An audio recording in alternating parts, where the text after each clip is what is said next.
All right. Welcome to this week's live office hours. Casey, how's it going, my man? Things are good. Yeah, I know we got a couple of headlines we're going to break down for you folks with at least the information that we have at hand. Yeah. Though there Yeah. might be limited amounts of that, but yeah, it'll be nice to kind of dive into a specific subject. And then, as always, questions, feel free to shoot them into Yeah. the chat there. Happy to open an account, go through any recommendations or the platform hmm itself, get you guys headed in the right direction. Yeah. So, Casey and I talk offline frequently about, news and things we want to talk about during office hours. And we were kind of, joking last week. We're like, man, there hasn't been much on the news side of things. And we probably should not have wished upon that because basically overnight, Walmart did something unprecedented. And for context, Amazon, known for deactivating listings, regating brands, things of that nature, things we're all kind of used to, um, feels or pales in comparison to what just happened on Walmart because Walmart did not just regate an entire brand, they overnight, with no warning, deactivated entire categories for sellers. This has caused such a stir that there is now a petition. And when I looked at it yesterday, I think it was yesterday, might have been the day before. Um, there was about 600 sellers who have signed it. They're trying to get it to 1,000. It gets promoted more, and they're trying to get Walmart to say, hey, it is what it is, but give us time to sell through these things. And basically, what Walmart sellers woke up to was their listings just not working. I mean, gone overnight. One of our users, because we sent out an email letting our users know, hey, here's what's happening. We'll keep you in the loop as it's developing. And one of our users responded and said, yeah, I have like $20,000 that is now just not saleable, and I have to pay the removal fees. So let's talk about it. This was probably 6 months to a year ago. Well, around Q4, actually. I know this correctly. It was around Q4 when Walmart started to gain traction because the sentiment for Amazon had shifted towards the negative because of all the Section 3s and deactivations of accounts we were seeing, all these suspensions we were seeing. So that pushed a lot of sellers over into Walmart because they're like, well, there's less things happening. There's less problems I foresee. And I remember us talking about this and me making a statement, which was, listen, I'm not going to sit here and say that it's not easier. But what I can predict with a high amount of certainty is that it will change. Platforms will mature. And when they mature and they get under scrutiny, they get under the microscope, policies have to change. And Noah, who's a big Walmart seller, tweeted about this yesterday and said, listen, I just got off the phone with some Walmart executives, and they've told me they're probably not going to reverse this, and that basically this happened because of the legal team.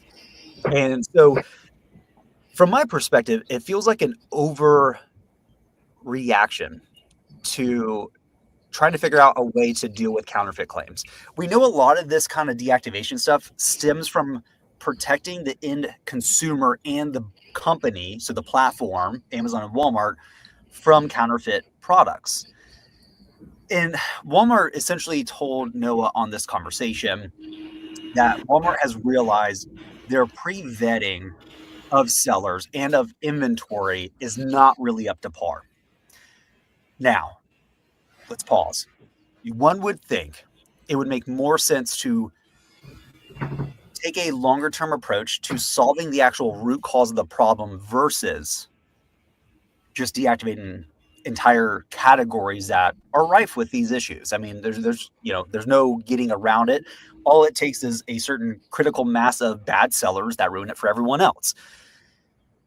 But this is unprecedented, and it's really straining a lot of sellers. Some of the most vocal Walmart advocates as sellers are now like, they just challenged my trust in them.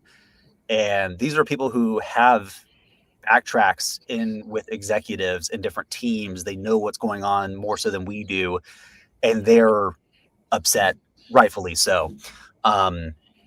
So it's a very out of nowhere situation. But again, it comes back to what we were saying last Q4 when a lot of people were going to Walmart. Listen, don't just assume the grass is greener. The grass is green where you water it. There's pros and cons to all these platforms. And if you think you're going to go over there and have no problems, you're going to be sadly mistaken. And we're seeing those ramifications happen now. Not to say that Walmart's bad, but I'm not really surprised. I am surprised at the way it was dealt with. I think that was very wrong. They should have said, hey, we're going to give you guys 30 days to sell through, and then like you cannot restock. Okay, it is what it is, but like I can get my capital back out. We're fine. And honestly, somebody mentioned this on Twitter, which I thought was a great idea. They should have paired this with like a Walmart deal week or something like that. Be like, hey, you guys have 7 days, nuke everything, but we're going to draw a ton of demand for it. And like, we'll help with that, like a little bit more strategy. So again, I'm not surprised that this is happening. We talked about this at length in Q4 when everybody was switching to Walmart, that this kind of stuff will happen. It's just a matter of time. So people acting surprised, again, outside of the severity of it, I'm kind of like, what did you expect though? Yeah, and I mean, stemming off of, I know we've mentioned it a number of different times, the kind of lawsuit results from last summer where Amazon was found liable for items sold by third-party sellers. Yes.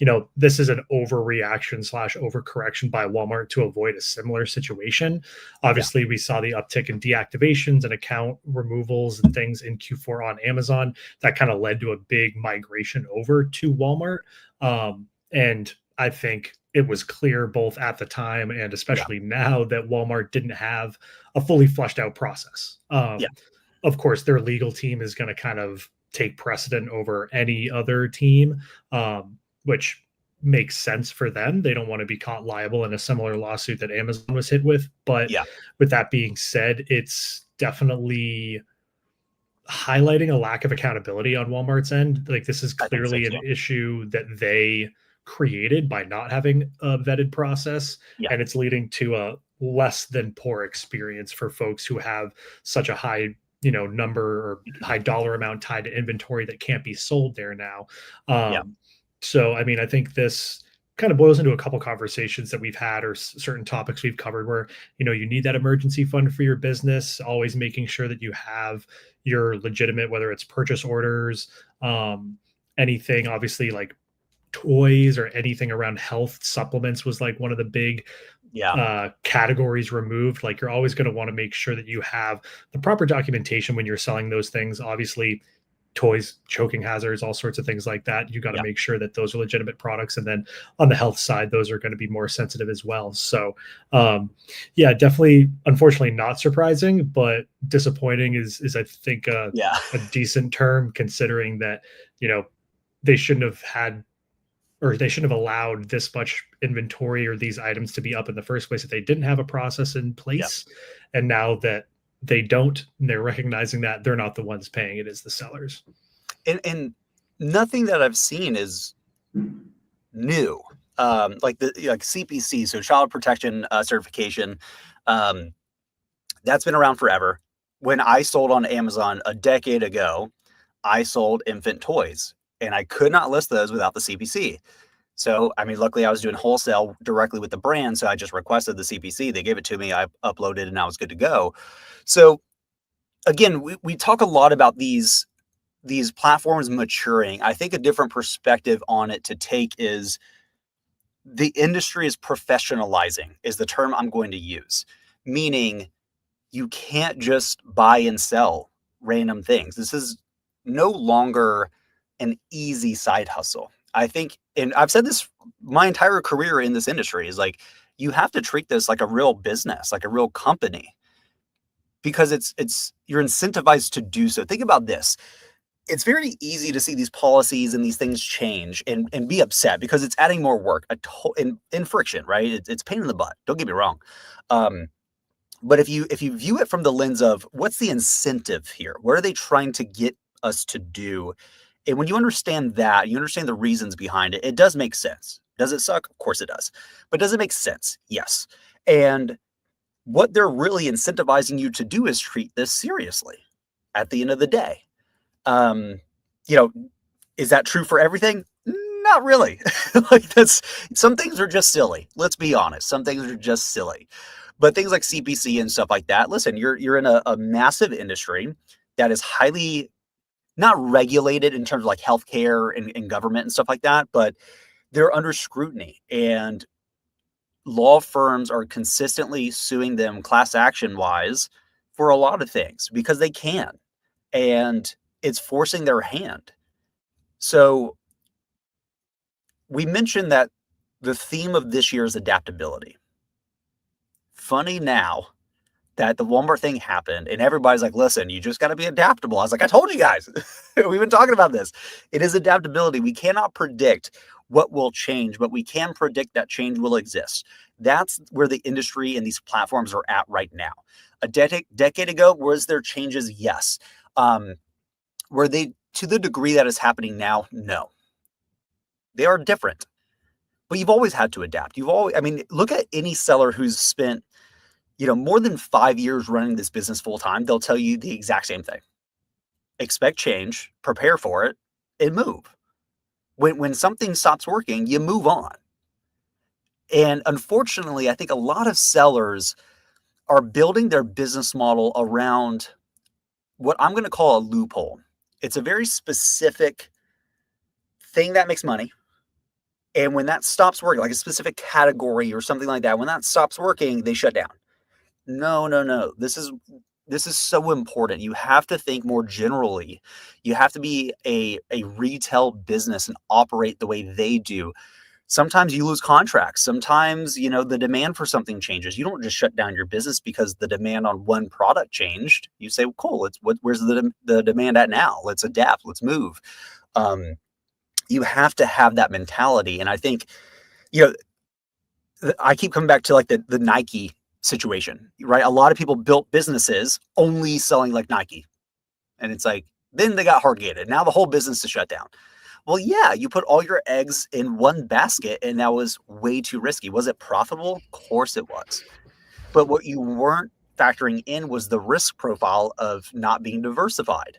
So when I sold, everybody I talked to, they're like, oh, what do you do? I was like, oh, I sell on Amazon. They're like, well, what do you sell? I was like, anything that matches my criteria. I do not care what it is. I'm in many categories, many price points.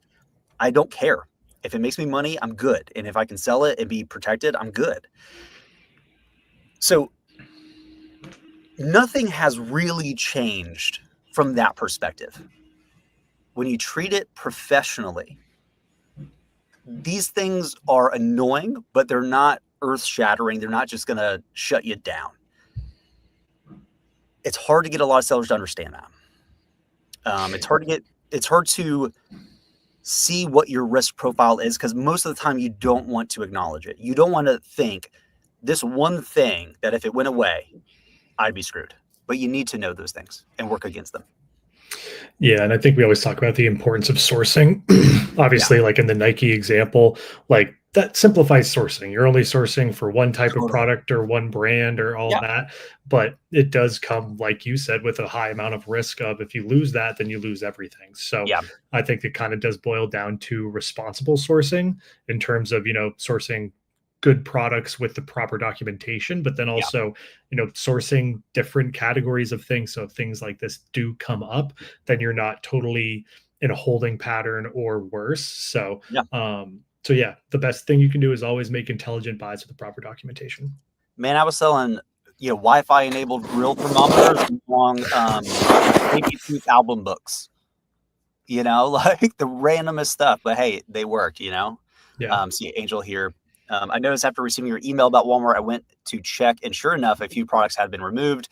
I opened a case to see if I could provide documents from the licensed distributor to get the products back up. However, I agree that lack of communication was a significant issue for me. I mean, that's the thing, right? Like Angel, you shouldn't have had to know about that from us. You know what I mean? Like that should have been from Walmart. Hey, just giving you guys a heads up in 30, 45, 60 days, whatever, like these will stop being sellable. You need to move through them. That would have been just as easy, but Casey and I were joking about this when it first came out that, it basically stemmed from the legal department. I was like, no surprise there. no surprise that the legal team was like, you know what, just shut it all down. And that's frustrating because you have people who understand their roles really well, but may not understand or necessarily care how that affects the people that they're making changes against. And there's not enough business savvy sense to say, okay, we're going to have to do this. It sucks, but like, how do we ease the burden for our sellers? Especially when they're actively recruiting more sellers. So like, this is how you start having those phone calls go very differently. A lot of people receiving these phone calls are like, heck yeah, let's do it. Set me up. But now those conversations might be, well, why would I? If this is how you're going to act, then like the risk is too high now. What's the point? And so the perceived risk used to be Amazon much higher, Walmart way down here. And now I think people are being like, they're kind of the same, just different. And I think that's actually a very good perspective to have. They're the same risk profiles, but the risks are slightly different, but they do have them. And you have to keep those things in mind. See, we had a question here from Robert. No. Hi guys, hope you're all well. I think I generally understand why a buy box may be suppressed, as I'm using Aura AI on the listing and being sure I had selected the option to try for the AI to unsuppress. Is there anything else I could do, such as switch to a manual price or just be patient and let the AI work? Thank you. Yeah, it's a great question. So typically why a buy box will suppress is because Amazon considers the price too high for the entire listing. So you getting suppressed is very different than the entire buy box. So if the entire buy box is suppressed, basically what happens is you need to lower your price. And that's what we have Maven and rule-based strategies designed to do. There is some patience there. I don't know the exact percentage off the top of my head. Most of the time, I would argue, though, we can auto unsuppress pretty well. There are cases, though, where Amazon wants you to be so low that it's actually beneath your min to reactivate. And in those cases, we just can't go below your min price. That's a hard set rule. So in those cases, you might have to manually lower your min to do that. There's always exceptions, and typically that's the exception that I tend to see. But Casey, I'd love to get your thoughts on this as well. Yeah, so in general, when a buy box becomes suppressed on rules-based strategies, the default setting is to drop your price by 2 cents. That'll happen every 5 or 6 minutes, I believe, incrementally until you either A, reach your min price and the buy box is still suppressed, or until that buy box is reactivated. Maven is going to work very similarly. It's not going to be as precise as to a specific dollar or cent amount that it's going to decrease by, but I would recommend just patience in that scenario, Robert. It looks like Alex, you're dealing with the same thing. In that case, just kind of let it work its way down. If it does reach your min and that buy box is still suppressed, or it can't price below your set min price, just to prevent price tanking and ensure your margins are protected, all of those things. So in that case, you can either wait at your min, hoping that Amazon will maybe reactivate that buy box in the near future, or you can lower your min price to have either the AI Maven or rules-based strategy continue to drop your price to try and reactivate there. Depends on the listing in terms of what you'd prefer there. Sometimes, I do recommend, hey, why don't you stay at your min for a few days, see if that does kind of reactivate, or you can, if obviously sales velocity is a primary focus for you, then I would probably recommend dropping that min price by a little bit. I'd probably recommend 5 or 10% for dropping that min price. Give it a little bit of a window, but don't totally tank it right away. But you can always adjust based on performance. So either waiting out or lowering your min if you do reach your min with that buy box still suppressed.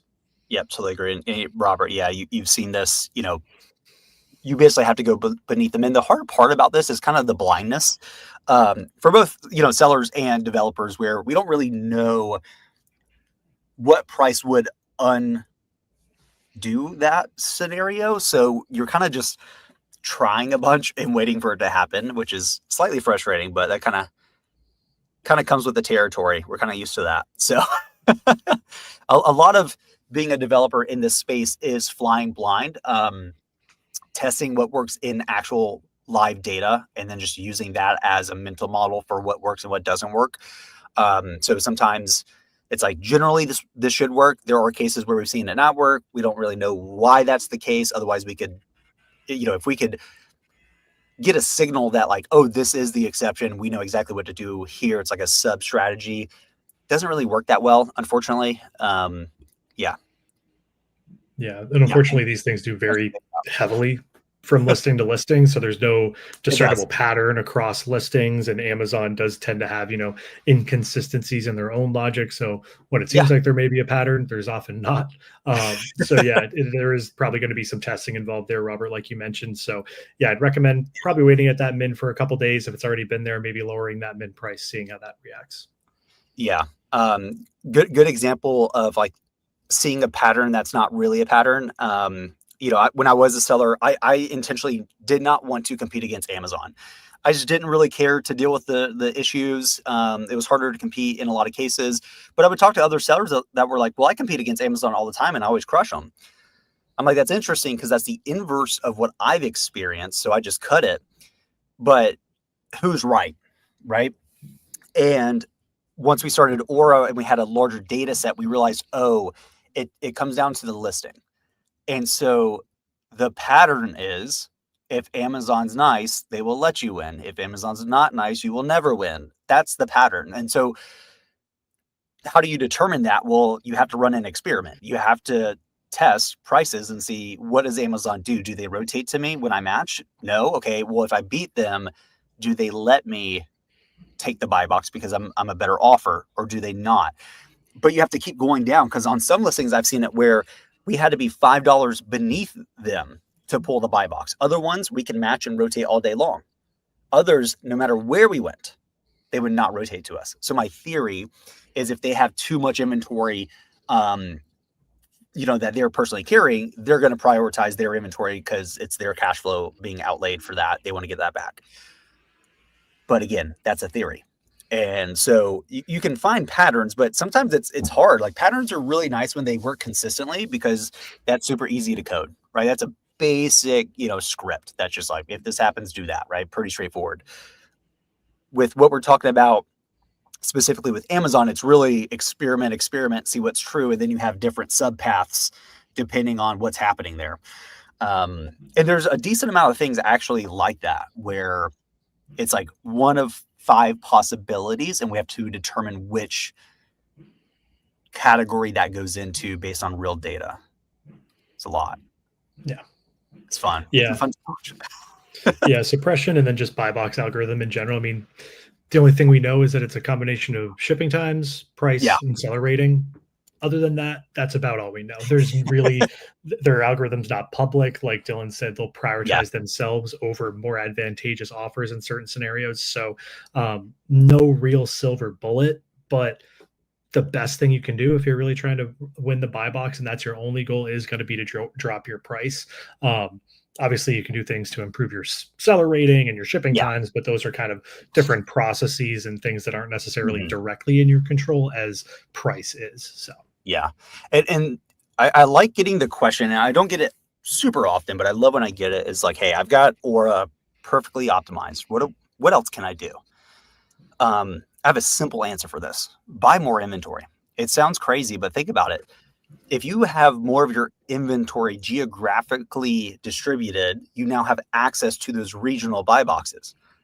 How do you win regional buy boxes? Decent enough price and location. So if your inventory is not in that geography, you're not going to get it, right? It's just not an option. And so we've tested this with wholesale sellers where we said, hey, increase your order volume by 10% until performance basically stops. And we found that we could increase it like 50 something percent before law of diminishing returns occurred. And so we're changing nothing, but just shipping in more inventory. And keep in mind, the data showed we were tapped out in all the tools, but we're like, let's just see. We had a theory, we tested it, and sure enough, every 10% we sent in, we kept selling it. And so people are like, how are you selling way more? It's like, well, more geographical distribution. And this was before regional buy boxes were officially announced. They were kind of testing it. And so that's kind of like how we got down that rabbit hole. And we're like, you know what, let's just see how this works in reality. And then, a few months later, they're like, oh yeah, regional buy boxes are real. We're like, wait, hold on. That's good to know, right? So if you're doing things like wholesale or any business model where you basically don't have a limit on supply, It's just how much do you want to buy, right? There's no difference between 1,000 units and 1,100 units in terms of like what you can purchase. If you have that availability on the supply side for your inventory, you should be testing these things. So a lot of people are trying to keep scaling and growing by adding more SKUs, which is great, but also like, are you really at 100% optimization for the SKUs you already carry? And it might look like it in the data. Keep in mind, it might look like you're tapped out, but think about how distributed is my inventory right now. And if I was to send in more, would it be more distributed? And if so, let's test it. Because worst case, you order 20, 30% more inventory and it just takes you a little bit longer to sell through all that. So you just decrease your following orders, your following POs to basically handle that deficit. That's fine, right? So there's a lot of things like that that I find very interesting. So like once you get your repricer really optimized the way that you want, naturally you go, well, what's next? And I would argue for most people, that's the next thing if you're not already doing it. Yeah. And it's funny recommending more inventory following the whole Walmart thing, but that's where it kind of boils back to, making sure your process is as clean as possible. You can't have enough documentation on terms of your buys and proving the validity, whether it's, CPCs like Dylan mentioned earlier, or validated purchase orders, things like that. Yeah. But yeah, if you're looking to improve or generate more, typically doubling down on profitable inventory or finding other profitable inventory is going to be the best way to do that. 1,000%. All right, we're going to switch gears here. Unless anybody has any other questions or conversations that they want to have about the Walmart situation, we can definitely go deeper. It's still developing, but just TLDR, Walmart removed like entire categories from sellers overnight, no warning. There is no plan currently to reverse that or change how it's being done, which is leading a lot of sellers to have to adapt to which categories they buy and sell in, and reassess going back to Amazon if they made the full switch. That's essentially what's happening. Now, let's talk AI. The reason for it, and I retweeted this because Nick Spizik, great seller, software engineer, I coined the term vibe sourcing not too long ago because I just see it coming, right? You got vibe coding, vibe design, vibe marketing now is a thing. I'm like, vibe sourcing will probably happen. And what that really means is you're not really managing the tools. You're chatting with a large language model who has access to these tools, and it's kind of doing the work for you. And Nick put together a MCP, so it's called a Model Context Protocol. And I'll explain what that is in a second, for Keepa. And what it basically means is you can go to like Claude, which is like OpenAI. You can connect that, and now you can chat with the large language model, and it has access to the Keepa data. So now you can have a conversation with Keepa data. Now, does that solve sourcing? No. But I retweeted that and said, listen, when I say vibe sourcing is coming, here's a good example of one of the components that will be used to build that process, that ecosystem. And I've mentioned that the tool's already here. They just need someone to come in who understands both the technical and the selling aspect to put those things together. And I think Nick's a great example of someone like this. I mean, he's both a software engineer, so he's technical, and he's a seller, so he gets those things. He understands the demands and what's needed, basically his own pain points. And we're going to see more and more of these things. I've already seen a lot of the software in our space be able to be recreated using large language models. So my mini hobby right now is going to software in our space using something like V0 by Vercel. It's a large language design system, and basically rebuilding it from scratch by just chatting with a large language model and then making it better. And it takes like an hour. Think about that, right? So I think very quickly you will be able to build your own stuff. And the one that comes to mind is a lot of people talk about, if you go to any conference, especially when it's OA related, they're going to say, listen, you need to be building your own database of leads, of OA leads. Totally agree. Here's the problem. Most people will add things to this database and they will never touch it again. So they have all these leads And like, oh yeah, I've got, 1,000+ leads. Great. How often do you look at it? I don't. Well, why? Because there's too much friction. I have to go line by line, go check the price, see if there's a discount, all these things. Well, as it turns out, it's not terribly difficult to have a software go check it for you. Go check it once a day. Go to the link, see what the current price is, check Amazon, see what the buy box price is. Let me know if the ROI is over 30%. And that could change day by day. And so what this opens in terms of opportunities is a proactive approach to sourcing. Because the way people solve the proactive part, instead of me having to log in and manually do all that, they'll go hire a VA and say, hey, you do that once a day. One, that's going to take forever. And two, it's going to cost a lot of money, even though it's a VA and VAs are not paid incredibly high. But if you're using AI and software, it's going to happen relatively fast and relatively cheap. So what if you woke up every single morning with a dashboard that says, hey, these 10 things you need to go look at right now? Or I come back to the way I used to do wholesale sourcing. I used to do, some people call it rabbit trailing. I called it reverse sourcing, where whenever I found a product that was good, I would go look at all the sellers and then I would go through their entire catalogs and try to find more good things. It's actually not hard for an AI web scraper to do. So what if it just said, hey, every time you jump onto a new SKU, I'm gonna find all the storefronts of your competitors. I'm gonna go through and I'm gonna filter based on what you want, the way you would do it anyways. And then I'm gonna say, hey, here's 5, 10, 20 brands you need to call and open accounts with. Because what I did, which I haven't shared this super publicly, I've mentioned it a few times, is I did have a VA. And what I would do is I had an Excel spreadsheet. And what I would do is I would add ASINs that I found that I wanted to, get. And then the VA would go through and reverse source for me. And then I would have a list of brands or of new ASINs. So one ASIN would turn into like 15 to 20 on average. So think about how exponential that is. Yeah. Now I'm having a VA do this overnight. So every morning I had 10 to 20 brands to call that were pre-vetted. So all I had to do was call and open accounts. That's a good use of time. But it requires training and stuff like that. But these AI systems could do that for you 24/7 really fast, really cheaply. So when I say vibe sourcing, it's not just like I go to OpenAI and say, hey, find me 30 things that are profitable that nobody else is on that makes me tons of money. Like that's pie in the sky. But it's these kind of things. It's these subtle things that you can automate now that you previously couldn't because not many of us know how to code. But you can do these things with things like Lindy.ai, with N8N. Like you don't have to write code anymore. You could just set up this process and it just runs real time. So, I see a lot of wholesale sellers that, when I'm like, hey, how are you finding brands? And they walk me through the process. I'm like, man, AI could do all that for you. They're like, oh yeah, well, I'm getting a VA to do it to like speed me up. I'm like, it's not bad. AI is better. Yeah.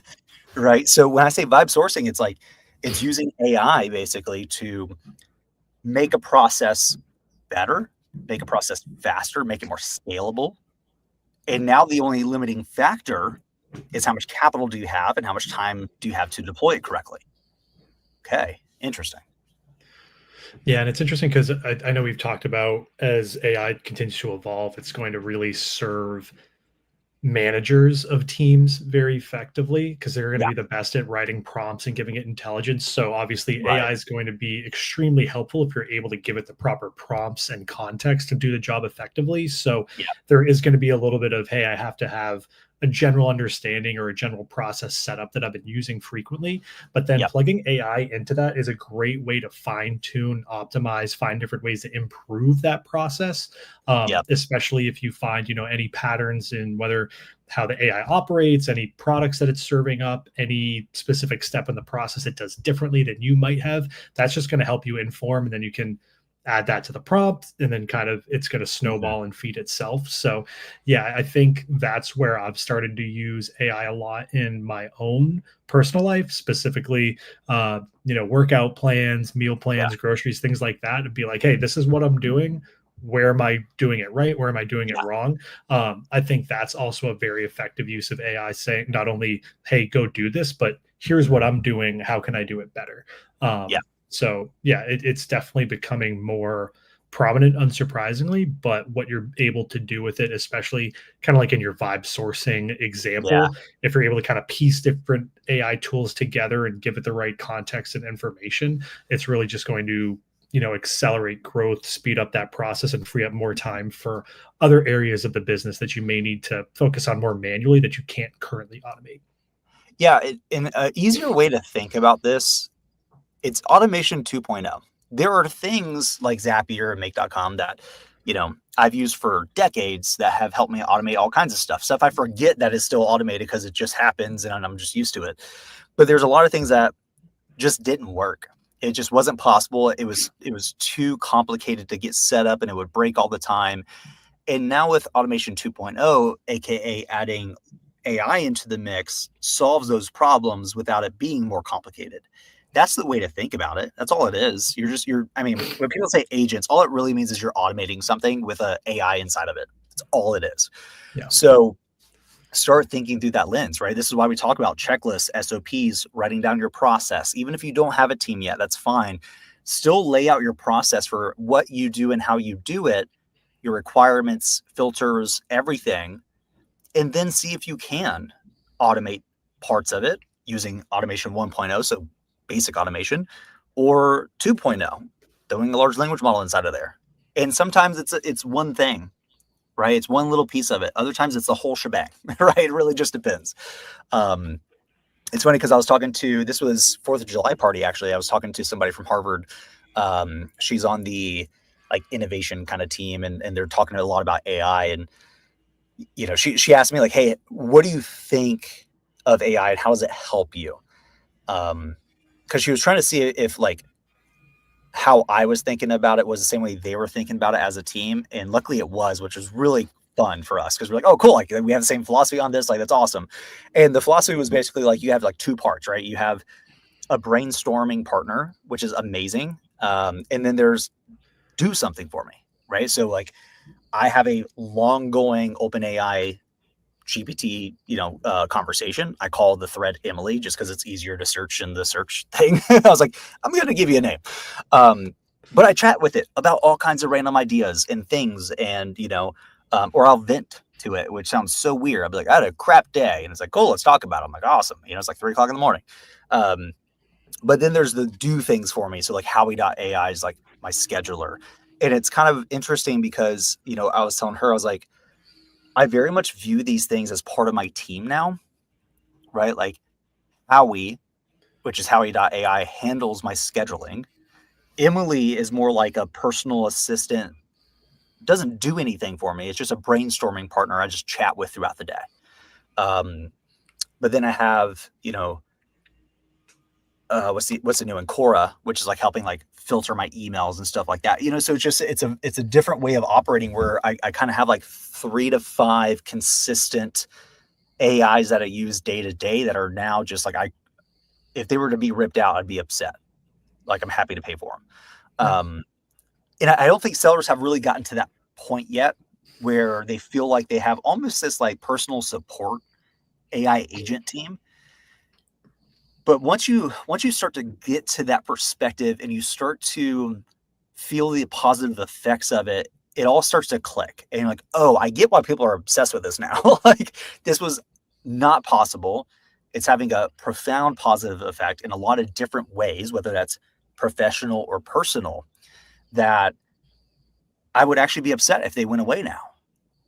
And, even just starting with the brainstorming partner, right? Like, give it data, give it your sales data, give it your sourcing data, give it your business data, and just be like, hey, I'm struggling with making a certain decision. I'm not sure what to do here. Help me think through this. Here's all the context. Here's all the data. And let's talk through it together. And you might find, interesting perspectives.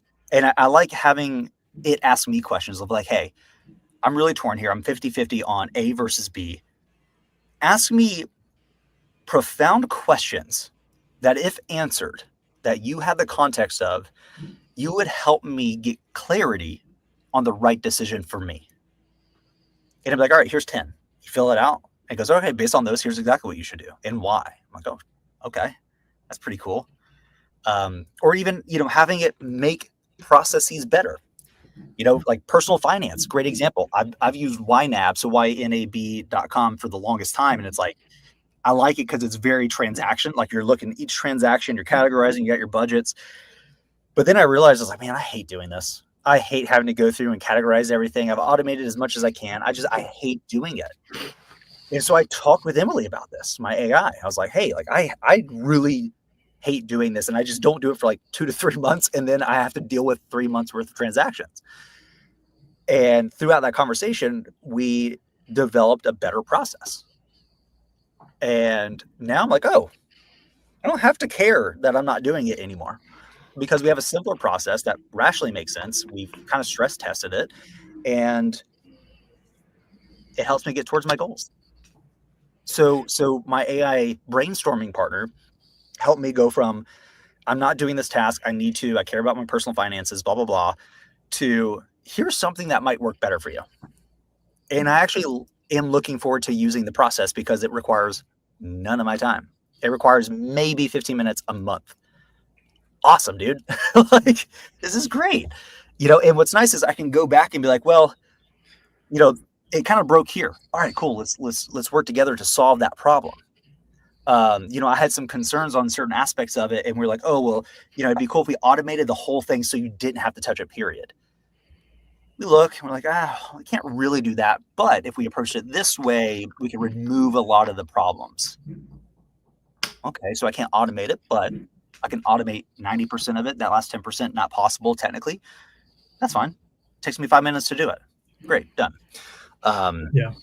Love this stuff. Sorry, Angel here. Can you drop the names of the 3 that you use? Would love to check them out myself. Yes.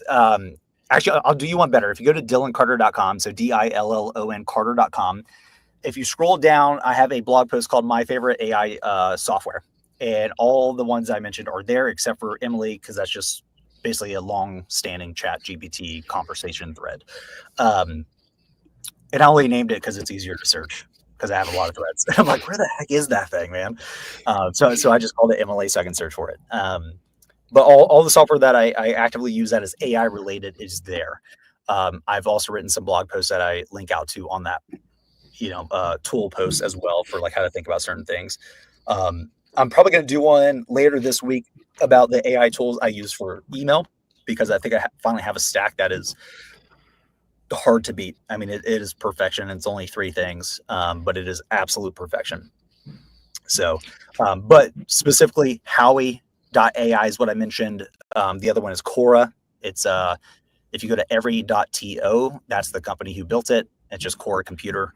It might be, I forget the exact domain for that, but if you go to every.to, go to tools, you'll see it there. Sorry, Casey, I cut you off like twice.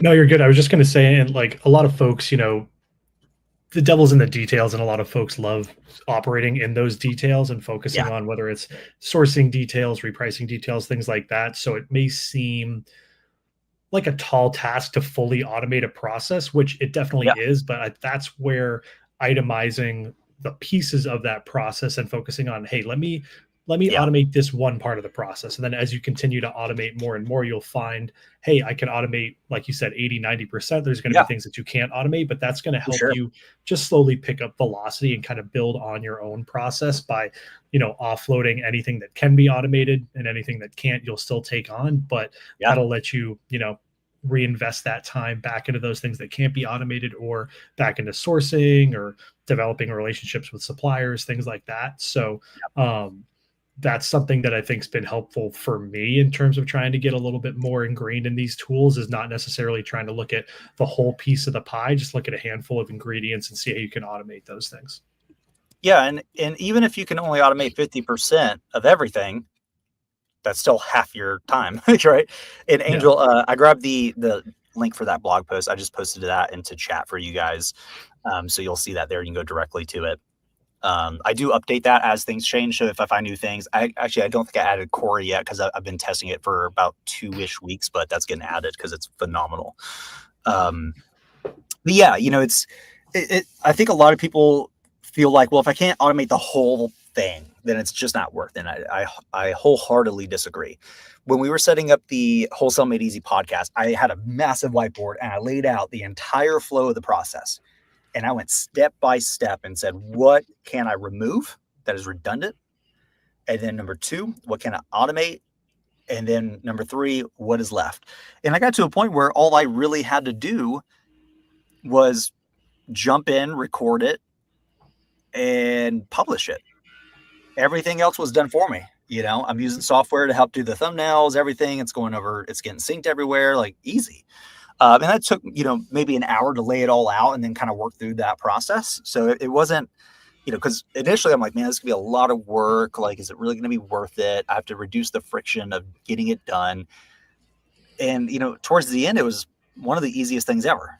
Sit down, record, have an awesome conversation like I'm doing right now, and then just uploading the files to Slack, because we had somebody who was an audio engineer was like, I'll do it for free. I'm like, sweet. Like you can do all kinds of cool stuff. So let's see. Weston has a question here. Is there a way to label or categorize listings in Aura? For example, I sell OA wholesale, but I also do a lot of books used. Is there a way I can label all my books because of a different view compared to traditional OA wholesale products? Things? Not right now. The team and I have been chatting about the concept of adding tags, or you could call them labels, same thing. So we are at a high level thinking through adding those as a feature, but then making sure that they're factored into other features of Aura. So as an example, what would it look like to have tags or labels and then be able to utilize those things in workflows?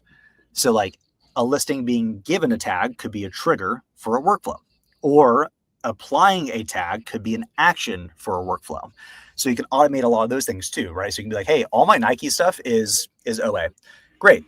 If the SKU is Nike, apply my OA label, and then the OA label might be a trigger for another workflow that says, if that's the case, assign this strategy, specifically, and blah, blah, blah. So we are thinking through those things, but as it currently stands, we do not support that yet. Yeah, and what I would recommend in the meantime, Weston, is you can filter by specific strategies or listings assigned to strategies. So if all of your books, specifically those used books, if you have like the same repricing methodology for those, I'd recommend creating a specific strategy for them. Generally on used books, we do, or used media, used anything really, we do recommend setting your min and max prices manually, just because of the low cost associated with used items doesn't often correlate with an effective min and max range. But I would recommend creating a specific strategy for those items, and then you can actually filter the listings page by that strategy. That'll just show you all the listings that are assigned to that specific strategy and kind of simplify that view for you. Nice. Yeah, totally agree. Yeah. I was not initially sold, I'll be honest, on the idea of tagging. But once the team's like, yeah, but we could use it in workflows and all these other things, I was like, okay, that's actually pretty cool. Because initially it just feels like organization for organization's sake. And I'm like, maybe. But then it's like, but we could use it this way and that way. I'm like, oh, okay, that's actually pretty cool. So that is something we're at a high level talking about right now. And we got a lot of new stuff coming y'all's way too. So I just went and past few weeks organized the roadmap internally. So we have a nice clear path for a lot of the stuff that has been asked for as of lately. We will be reinforcing the Walmart repricer quite a bit. That's going to be, kind of P0 for us is really making that best in class.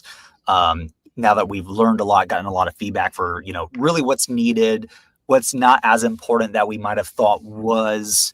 That feedback loop is super important for us. So please do not hesitate to jump into support and be like, hey, I have some feedback. Here's something I love. Here's something I hate. Here's something I would love to have.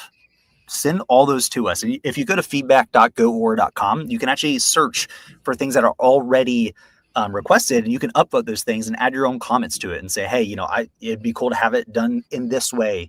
Or, hey, it's not currently added. This is kind of a unique idea. Add it there. Let other people upvote it as well, because we're looking at those weekly.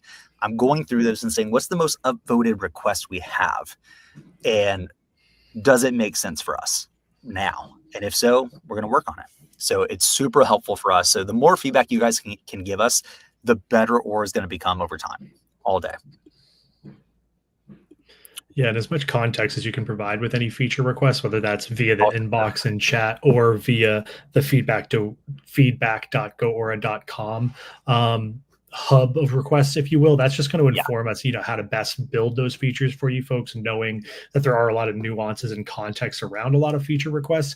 We want to make sure that they do function in the way that you would like them to when we do get around to releasing those updates. So, don't hesitate to be as detailed or context heavy as you'd like. Yeah, don't jump in and say I want cooler repricing. That doesn't tell us anything. As detailed as you can get. Think about the most OCD person and write like that. That's super helpful. We're going to ask you questions either way, but let's see, Angel, off topic, but I've noticed that the Amazon ungating process has become more challenging, even when I provide the necessary documents, such as the LOA invoice from the licensed distributor that meets all their requirements, images, and bill of landing. I feel like AI takes over once I get declined. Even if I ask a question like what's missing, I get the same response repeatedly, like a dog trying to chase its tail. Any tips? Okay. From my understanding, they're not using AI in that front. I could be wrong, but just from my understanding, that's not the case. They are the support reps and stuff like that are very limited based on the fact that they can only respond with templated canned responses. They're not allowed to write their own responses, not allowed to do it. So this creates a weird situation where if they know exactly what to tell you, but there's not a template that answers that, they're going to give you the closest thing to close this ticket. That creates a big gap, in my opinion, and I think it's a big problem. Support reps should be able to say, here's exactly what you're missing. Like, I reviewed everything. Here's what we need to do to like actually fix the issue versus just give you a response. So do I have any tips to get that better? Not really. I mean, if you're giving everything that they're requesting and they're still denying you, honestly, as crazy as it sounds, I've heard this work relatively well. Submit it like 5 to 10 times. Sometimes it's just getting the right person to review it to be like, oh yeah, that's good. It sucks, but it's one of those things that you might just have to do. Like in anything Amazon related, you cannot do it once. You're going to have to do it 5 to 10 times to really get the outcome that is correct to then be able to move forward. So if you're getting stuck on those things, anytime it's rejected, immediately submit it again, right? Unless they give you explicit feedback as to what is missing, resubmit. And if after 10 times you're still not getting it, now you know, okay, something is actually missing. Let me go talk to another seller that has, dealt with something similar and ask your communities, hey, here's the things I'm submitting. What do you guys think is missing? People are going to give you all kinds of ideas. Take them, experiment. Again, this is one of those black box things where it's not always clear exactly what the issue is. So you kind of have to experiment and test and see what's up. I would also track your own success rate. So if you're finding that, okay, I'm winning 80% of the time I submit these, write down what you're submitting every single time and if it was approved or rejected. So you can start to build your own patterns to understand, okay, well, if I include these set of things, even if they're not asking for them, I'm more likely to get approved than if I don't use it, even if they're not explicitly asking for it. I know it sounds crazy, but this is the world we live in. So. Yeah, unfortunately, with Amazon's support team kind of being limited to those pre-canned responses, it does significantly hinder their ability to provide quality support. I know there's a lot of times where they'll say things that contradict, things that we know to be true, which leads to a lot of back and forth with folks. But unfortunately, they just don't have any sort of autonomy or flexibility in being able to provide insight or responses that would be more helpful. But that's part of the reason why we do support and success the way that we do it. You're always going to speak to someone within that 10-minute mark during business hours and get an actual response from someone instead of, only having someone on the other side of the keyboard copy and paste what they're sending your way. Yeah. If you don't trust your support team, you have bigger problems, in my opinion, because I know some of our competition, they are not allowed to jump into users' accounts and help them solve problems. It's because they don't trust them. That's what it comes down to. when I tell people like, oh no, our team can jump into your account and actually like do work for you in your account for you. They're like, really? Yeah, do it all the time. Like, trust the team. Like, if you need something done and you're lacking the time to get it done, or you're unsure how to do it, we'll just do it for you. Like, that's not a problem for us. So I wish, as funny as it would be, if they would hire our team to say, hey, come in and make seller support better. I wholeheartedly, this sounds boastful, but I think we could crush it. I think we would make it 10 out of 10. Honestly, it'd be fun. Yeah, we've worked hard on optimizing our workflows to try and give you guys that best support. And so hopefully we hit that mark. Always feel free to give us feedback, but we appreciate both positive and negative feedback, letting us know that we're doing well or there's areas we can improve. So yeah, I don't think they're going to be running to knock on our doors anytime soon, but if Amazon's listening, we'd love to, help you out with that problem. Awesome. So if there's not any more questions, we will wrap it up here for time. Appreciate everybody making the time. This is live office hours. We do it every single week on Wednesdays from 2 to 3 p.m. EST. There is no format. We get in here, we answer your questions, we share some news, things that are happening. And we're here to geek out with you guys, help you solve problems, give you insights into things that we know. And we just wanted to be a super high value hour of your week. In case just as a heads up, we will not be having office hours next week, just as a heads up. So we will be taking a week off of office hours. So don't expect us here next Wednesday. But after that, we're back to regular programming. Yeah, we'll be back on that first Wednesday in August. But I'll be sending out a cancellation/reminder email for that sometime tomorrow afternoon. So you guys should see that. But in the meantime, we are still here to help. There won't be any interruptions in obviously the support chat or support email. So always feel free to reach out there. And if there's ever any topics or things you want to cover in office hours, obviously we had the whole Walmart situation to kind of kick off today, but definitely feel free to come in a chat, whether you have a specific problem or a general topic you want us to talk about. Feel free to just let us know, say, hey, would love you guys to cover this, that, or the other thing in next office hours. We'll be happy to take a note of that and kind of kick things off with that to get started. But other than that, I hope you folks have a great rest of the month, and we will see you on that first Wednesday in August there. Awesome. Enjoy, guys. Have a great week. Adios.